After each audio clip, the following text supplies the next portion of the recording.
Bonjour à tous, bienvenue dans cette édition spéciale Voyage de Passion Auto. Dans cette première partie, c'est le centenaire de l'autodrome de l'UTAC à Linas-Montlhéry qui est à l'honneur dans votre magazine. Suivez votre programme avec piècesenstock.re, spécialiste de la pièce auto toute marque à La Réunion. Vente en ligne et magasin.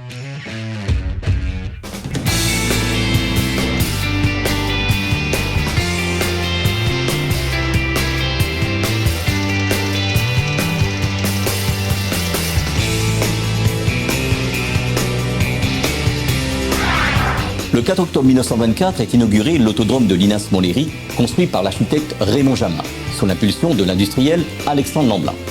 Le week-end du 12 et 13 octobre 2024, c'est donc le centenaire de l'autodrome, couplé avec le Mondial de Paris, qui est célébré par l'UTAC avec un beau programme et un beau plateau de voitures de 1924 à nos jours, histoire de revivre 100 ans de l'histoire automobile sur cette manifestation.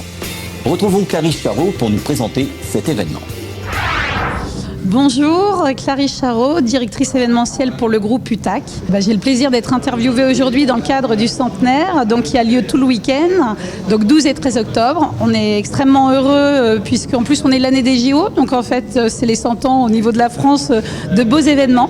Aujourd'hui on a le plaisir de regrouper, c'est la fête de l'automobile puisqu'on regroupe des véhicules d'avant-guerre aux supercars.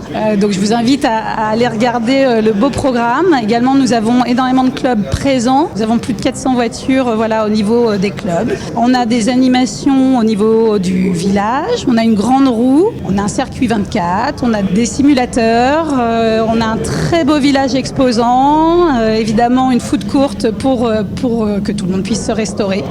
Alors, l'autodrome de Linas-Montlhéry, qui a été construit en 1924, avait vraiment une vocation à devenir une piste des records et elle a été vraiment surnommée pendant de nombreuses années la piste la plus rapide du monde, puisqu'elle était assez extraordinaire. Donc on a plus de 5000 records à notre actif sur le site. Le circuit a eu plusieurs vies jusqu'à devenir un centre d'essai à partir du moment où UTAC a été créé post-guerre mondiale. Nous accueillons des constructeurs qui toute la semaine fait ces essais de tout type pour que vous puissiez utiliser en toute sécurité vos véhicules d'aujourd'hui. On travaille évidemment tout ce qui est nouvelle mobilité. Également, on a un circuit autonome. L'autodrome de Linas-Montlhéry à l'heure d'aujourd'hui, c'est énormément d'activités d'homologation, de testing, d'événementiel, de formation. En fait, il était vraiment important qu'on marque le centenaire de Montlhéry parce que c'est un circuit mythique, c'est un circuit historique où il s'est passé beaucoup d'événements et notamment beaucoup de records.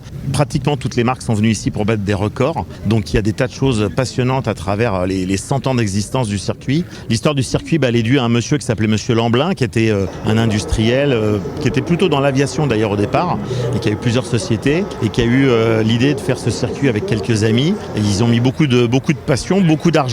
Et malheureusement, Monsieur Lamblin a fini par faire faillite, malheureusement pour lui. En tout cas, il nous a laissé ce circuit qui a été fait grâce à lui et qui depuis 100 ans, donc à quelques jours près, puisque le circuit a ouvert début octobre de 1924, donc ça fait exactement 100 ans. 100 ans que ce circuit existe et qui sert à des manifestations, à des records, à des essais, et il sert tous les jours, c'est-à-dire que le week-end, il y a des manifestations de voitures anciennes, mais la semaine, ça sert évidemment à l'UTAC pour toutes les homologations, les tests, et les journalistes aussi viennent ici faire des essais, des mesures, et puis les émissions de télé, on vient régulièrement tourner des séquences ici. Donc moi j'ai la chance de fréquenter ce lieu depuis plus de 35 ans et c'est un peu ma seconde maison. Donc ils m'ont très gentiment proposé d'être l'ambassadeur du centenaire parce qu'ils savent que je viens très souvent, que c'est un lieu qui me tient beaucoup à cœur et je suis très honoré d'être l'ambassadeur de ces 100 ans.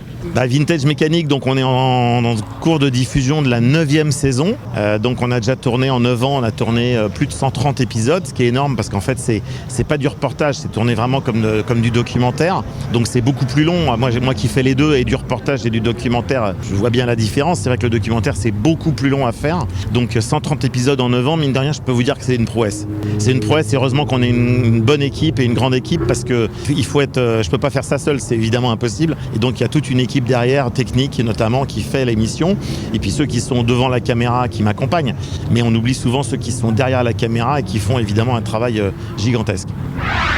Pour le centenaire de l'autodrome, la FFVE a répondu présent sur le circuit de Linas-Montlhéry avec des voitures de tout temps sur son espace spécialement dédié. Retrouvons donc la FFVE pour nous parler de cette partie de l'événement.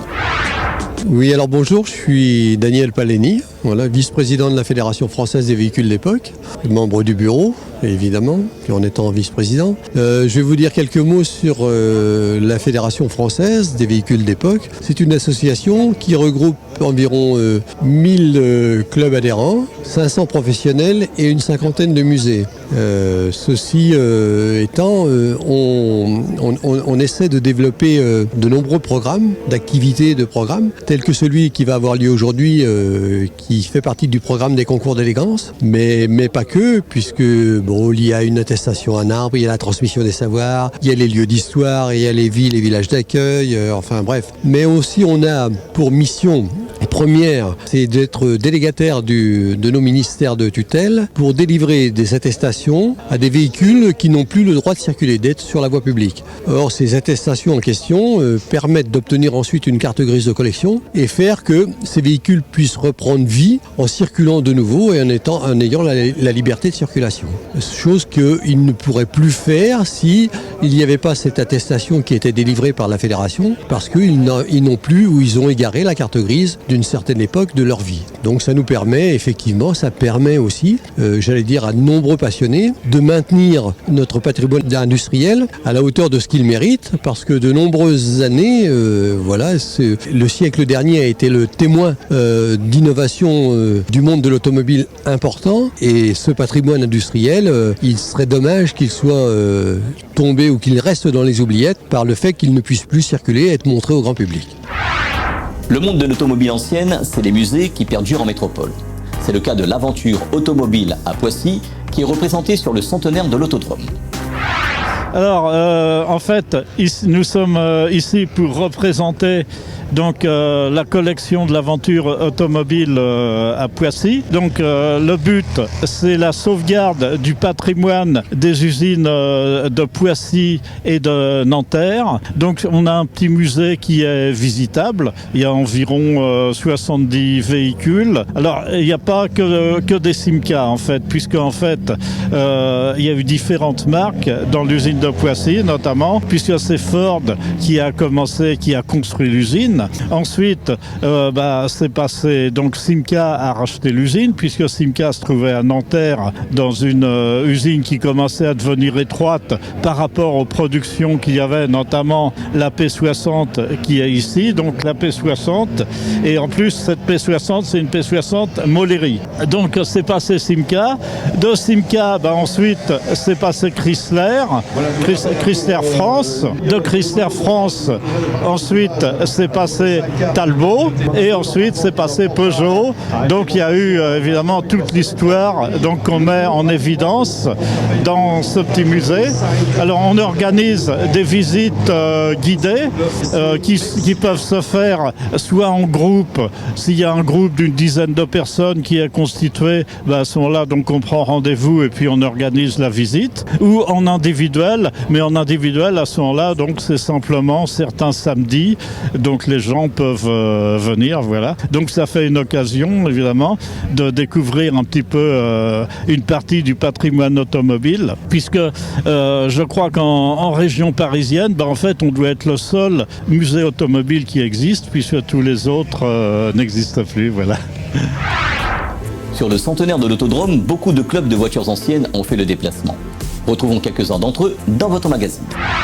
Bonjour, Pascal, donc membre du club Venturi. C'est un club de la marque Venturi qui représente à peu près une soixantaine de membres répartis dans toute la France. Donc on a quelques membres belges et suisses aussi. Cette année 2024, nous fêtons les 40 ans de la marque. Elle a été présentée en 1984 au Salon de l'Auto. Cette année anniversaire nous permet de fédérer un peu plus les propriétaires de Venturi. C'est assez compliqué de faire sortir les propriétaires. Donc là, ils sortent. On en a quelques-unes. Là. Donc on a le Transcope, le seul cabriolet qui a été fait par Venturi. Une 200, celle-là, elle tourne en ce moment pour les sessions pistes. Une 300 et une autre de 260. Alors le moteur PRV est relativement fiable. Le problème est le confinement du moteur.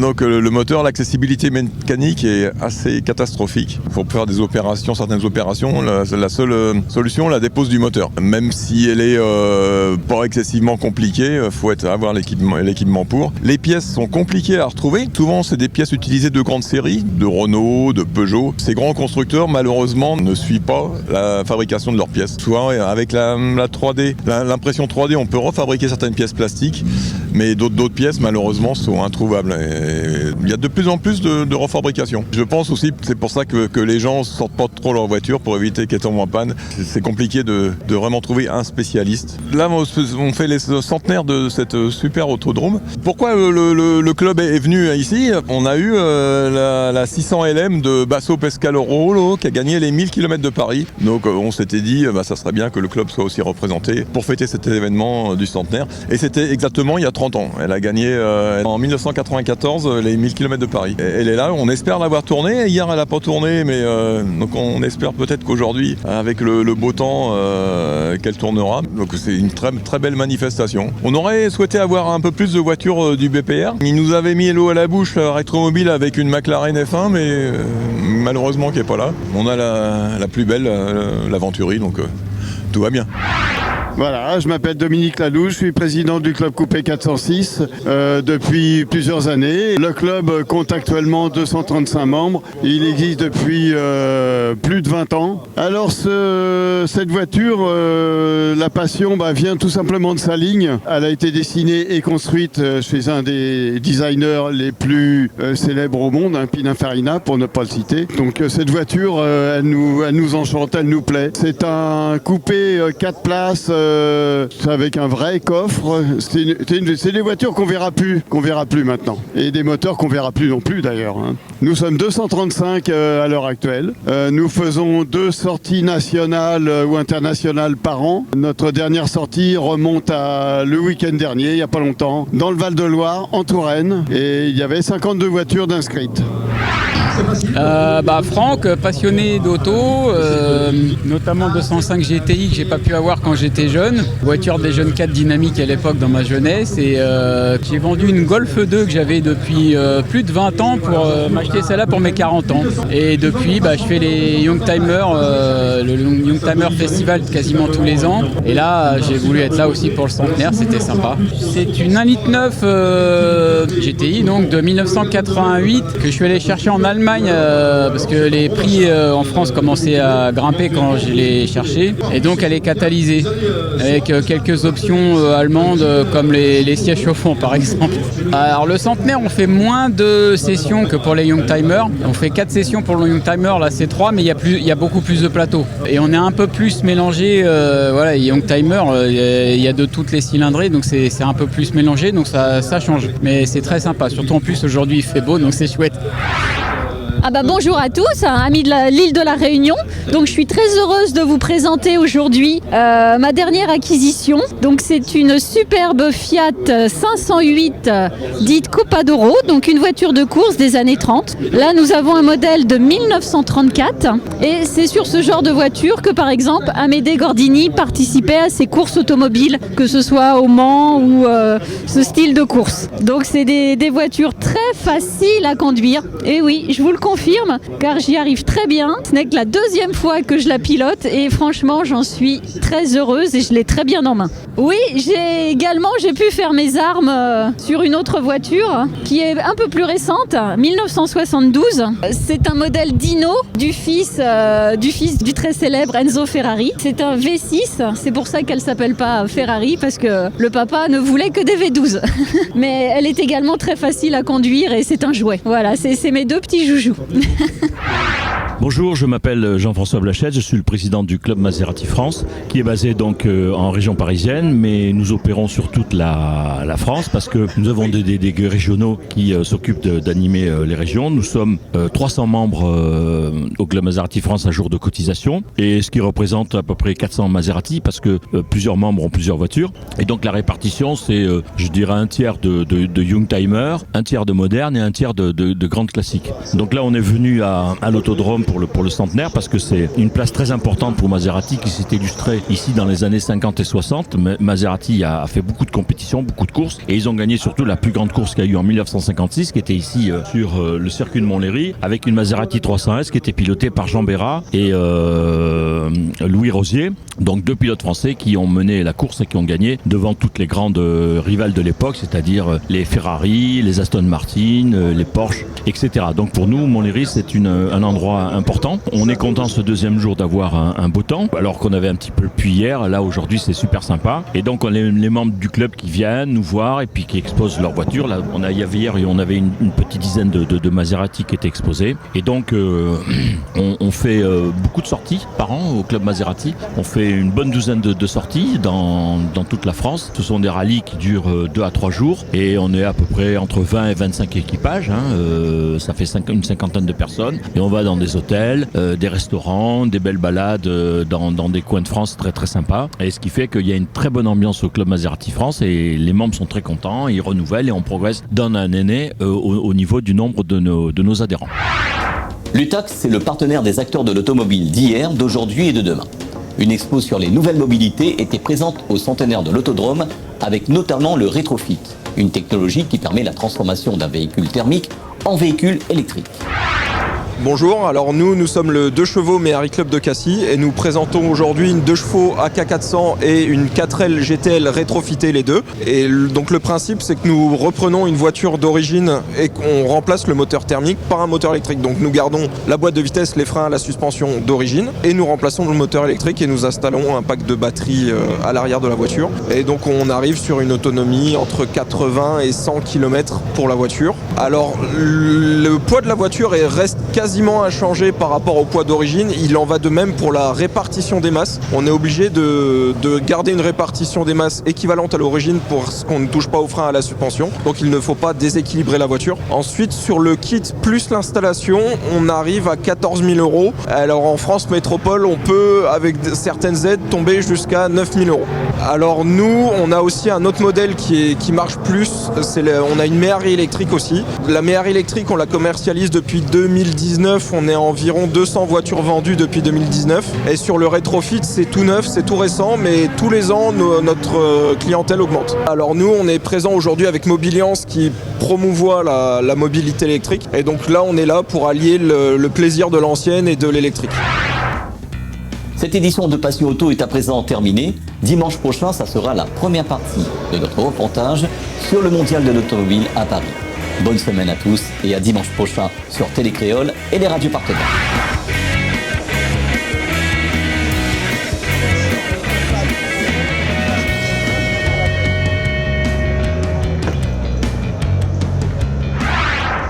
Suivez votre programme avec piècesenstock.re, spécialiste de la pièce auto toute marque à La Réunion.